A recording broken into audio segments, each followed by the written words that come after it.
Kamustahin po natin ang sitwasyon sa Marikina kung saan tuloy-tuloy pa rin ang pagsasagip sa mga residente ng binahang Provident Village na dati na rin binahan ng husto noong bagyong Ondoy. May ulat on the spot si Mav Gonzalez. Mav? Pia, maulan pa rin nga ngayon dito sa Marikina City pero in general naman mas bumubuti na ang panahon dito. Bumaba na rin ang level ng tubig sa Marikina River. Nasa 19.4 meters na lang siya as of 9:50 a.m. Pero critical pa rin nga yan at hindi pa rin pinapayagang umuwi ang mga evacuees at tuloy-tuloy pa rin ang rescue operations dito. Sumuong ang GMA News at GMA Kapuso Foundation sa rescue operation kagabi dito sa Provident Villages, isa sa mga pinaka-naapektuhan ng bagyong Ondoy noong 2009 sakay ng amphibian ng Philippine Navy. Sa bungad ng subdivision, signage na lang ang naiwan sa taxi na ito. Ngunit sa loob pa, nadaanan namin ng mga bus na ito na bubong na lang ang kita. Ito na ang pinakamababaw na bahagi ng Provident Village at tuloy-tuloy pa rin ang napakalakas na pag-ulan. Doon sa loob kung saan lagpas tao na ang tubig, marami pang residente ang ayaw pa rin umalis dahil meron naman daw silang second o third floor. Pinipili to namin i-rescue sila pero yung iba ayaw talaga sumama. Samantala, sa mas mabababaw na lugar, nag-ikot ang mga rescuers gamit ang mga rubber boats.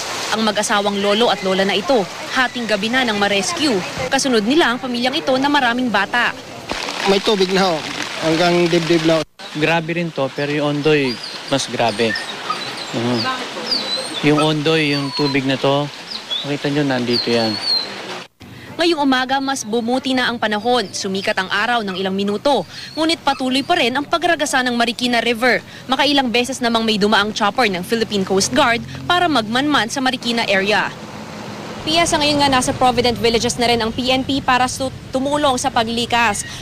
Ngayon nangangailangan sila ng mas malakas na puwersa dahil yung mga ayaw pa lumikas kagabi, yung mga ayaw pa iwan ng bahay nila, nagpaparescue na rin ngayong umaga dahil hindi pa raw sila kumakain simula kagabi. Ngayon sa huling tala natin, meron ng 900 na evacuees doon palang galing sa Provident Villages. Nangangailangan nga sila ng pagkain dahil nagbigay daw ang DSWD ngunit pang-almusal lang, so wala pa silang kakainin ngayon para sa tanghalian.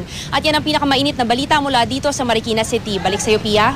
Mav, nabanggit mo na may mga gustong magpa-rescue pa rin sa mga oras na ito. Ibig ba sabihin niyan, kailangan dagdagan yung bilang ng mga evacuation centers o kaya pa rin silang i-accommodate? Sa ngayon, Pia, sapat pa naman daw yung evacuation centers. Yung mga galing doon sa Provident Villages, inilalagay muna sa Tanyong High School. Kahapon, umabot na sa third floor yung mga pinaglalagyan nila ng mga evacuees at meron pa namang fourth floor doon. At hindi pa rin naman siksikan, so pwede pang idagdag doon yung mga marirescue pa galing doon sa subdivision, Pia.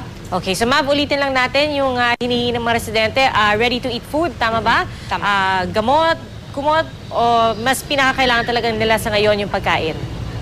Sa ngayon, Pia, wala pa ng mga outbreak ng sakit dito sa Provident Villages, dun sa mga evacuation centers natin. So talagang hinihingi ng mga evacuees natin ay pagkain. Partikular na nga yung ready-to-eat food at bottled water, Pia.